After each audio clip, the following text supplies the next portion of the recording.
Welcome to the third episode of the Juniper Network's Automation podcast series. Over the course of the series, you've joined me, the automation enthusiast, as we've discussed about the concepts that are revolutionizing the future of networking and how it comes into play to realize the vision of the self-driving network. Today we have Suijin Feng, Systems Engineering Director Southeast Asia for Juniper Networks, who will be sharing about the latest innovations in optical transport. Suijin, thank you so much for joining us today. Thank you so much for having me here. So in the past podcast, we've spoken to your colleagues, Harry Tulsaram and Nitin Vig. Yes, I've heard their podcasts are really good and they're experts in their own area. Nitin in network optimization and Harry in automation. And they had great insights into why automating and optimizing your network is the smarter step. How about you? I heard that Juniper recently announced new platforms for packet optical integration, a 20-degree ROADM and open line system. Could you explain what this means? Let me take the last one first. Okay, go for it. In many ways, a good analogy for optical network are our road transport systems today. Okay. The fibers are the roads, and we have multiple vehicles lining the roads, including buses. Okay, got you. And optical transport is like bus routes that runs through the network, picking up and dropping the passengers off at ROADMs. Okay, all right, got you. So what we have announced recently, the open line system, is the ability to run different buses at different bus stops. Okay, different buses, different bus stops, okay. In the past, the situation was that if you wanted to run different vendors' bus stops, you have to carve out separate lanes on the roads for each of the vendors' buses. Okay, got you. And on top of that, to only use the vendors' buses on those bus lanes. All right. So this, as you can imagine, is neither easy to deploy, scalable, nor economical. Yes, of course. So what our recent announcement on our open line system now allows any roadways to put in place bus stops and buses without the need for specialized buses that only serve specific lanes. Okay. They can only stop at specific bus stops. Okay, I get it. This is a huge improvement over existing systems. Yeah, huge improvement. Okay, so what about the 20-degree ROADM? Juniper has greatly enhanced the ROADMs. So in our analogy, the bus stops. Okay. ROADMs are reconfigurable optical add-drop multiplexers. Reconfigurable optical add-drop multiplexers, okay?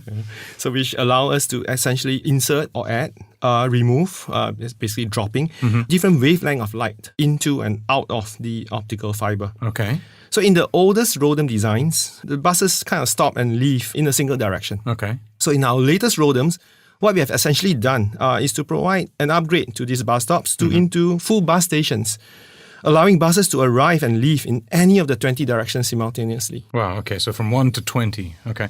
You mentioned about packet optical integration. Could you share more about that? Leveraging on our analogy earlier, high-speed packet optical integration allow us to avoid using a feeder bus service. Okay, feeder buses, all right, we're going to avoid those, all right. Yeah, so in the past, passengers were required to take them to get to their bus station. Okay. So now they don't. Now they can directly take a bus to their final bus stop without changing to any feeder bus service, either at the beginning or at the end. Okay, much more efficient. And so what other business benefits does this bring?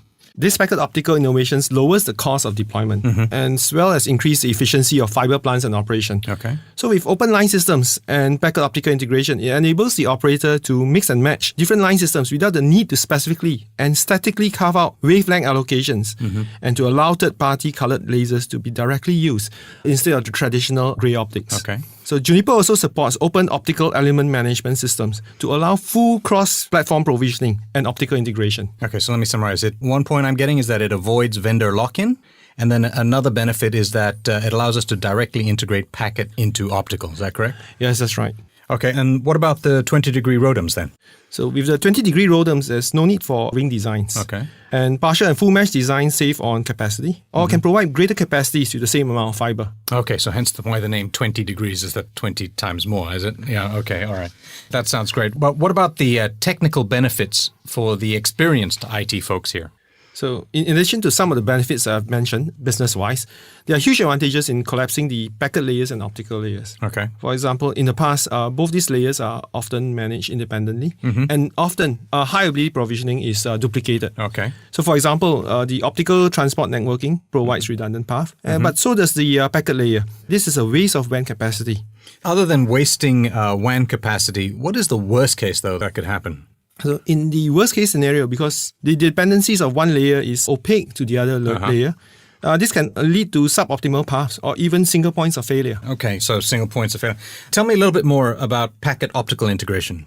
So packet optical integration, especially the North Star controller that Nitin has shared about, provides transparency and allows multi-layer, multi-vendor, and multi-domain optimization. In addition, the ProNX Optical Director allows third-party optical system to request and provision optical bandwidth through ours or any other third-party open line systems. There seems to be a lot of discussion about open systems. What is Juniper's position on open systems? So Juniper, we firmly believe in open platforms, and we build our platforms and also our management platforms with this in mind. Okay.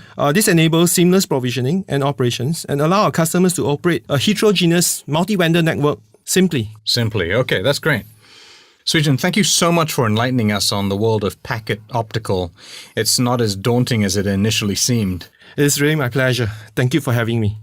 To my listeners, thank you so much for joining us on this journey to discover the building blocks of the self-driving network.